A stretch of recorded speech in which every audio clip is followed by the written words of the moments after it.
The misunderstanding of financial planning and having a plan with money.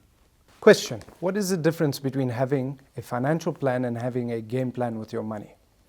Have you ever thought about that? Have you ever spoken about it with someone else? What's your answer to that? I'm curious to know. Here's another one. What's better, renting or buying a place? I'll admit this is an easier one to answer. Take a second and give me an answer here, because this is important for you to realize. If you answered with, I don't know, or they're the same thing for the first question, the difference between financial planning and having a game plan with money, and you answered, buying is better than renting for the second question, then I'm sorry to say this, but you're wrong. But hey, we're on the same team here, and remember, this entire module is designed to challenge your beliefs and misconceptions and bad behaviors that are sticky, so that you level up your process, chisel away the build-up, and get you to a point where you can absorb everything to come on your own terms. So why are you wrong? Let's start here.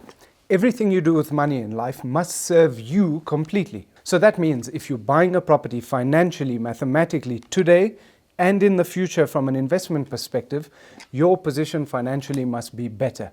If it isn't better financially, that worse off position at that point in the future and every moment before then would have had an effect on other decisions in your life. Think about it. Maybe it's in the form of stress, but the bottom line is it didn't serve you.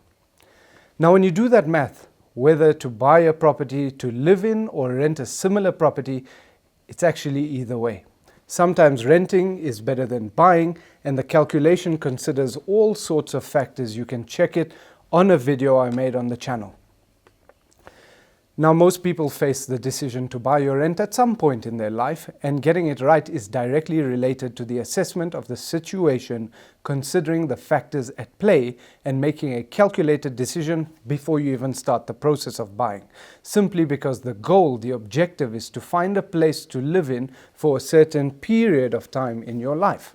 Let's move on for this example. You know, my years in sales of financial products and being around people, helping them plan out their financial life, the most common habit I noticed people have when it comes to financial understanding is starting from a base of what others want instead of what they want.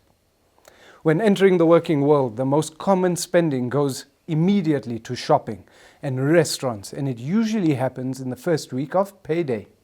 The reason this happens is the same reason many people don't even stick to a budget, why they pay for car insurance without thinking about life insurance, why they will spend millions more on a policy over their lifetime just because they're saving thousands of rands on a gym contract today. And that just all seems better, saving thousands of rands today versus millions in their lifetime. Why they will buy a house without actually assessing the right variables, and also why they believe a financial plan is a suite of products and technical shortfalls on a piece of paper that tells them what to do with their money today and at least once a year thereafter.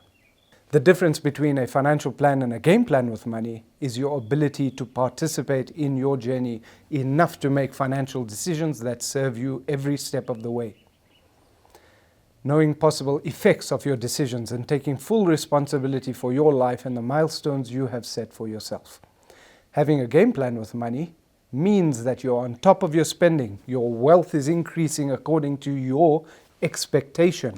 You prepared for the worst, and in knowing this, you understand when you need to make a change in your life to align it all to your bigger picture.